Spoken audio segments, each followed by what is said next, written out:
So when you're planning out the right time and place for you to practice your skill, keep in mind that it's going to be different depending on the skill you're trying to practice and your personal situation, right? So there might be some skills that need more quiet and focus, some skills need more space, some skills need different kind of equipment, things like that, right? Or your personal situation might change that makes you need a different time and place for you. So it's not going to be the same for every person, right? So keep this in mind. Think about, for example, if you need to really focus, so maybe you're kind of doing some quiet reading and reflection to practice your reading skills. Well, if you're more awake in the mornings and it's quiet in your house in the mornings, then that would be the best time and place for you. But on the other hand, if you're somebody who has trouble waking up in the morning, or maybe your house is kind of crazy and bustling in the morning, but in the afternoon nobody's really around and it's quieter, then maybe for you the best time and place is your house in the afternoons.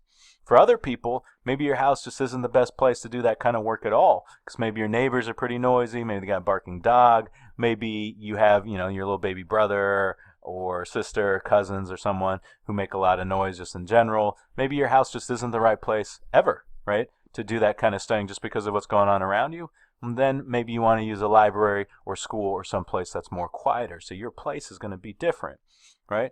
On the other hand, if you need a lot of space to practice in or special equipment, right, then for you, you might need to find a park or be at school, right? Especially if you're practicing a sport or something like that, you might want to find a bigger space, something that is more open.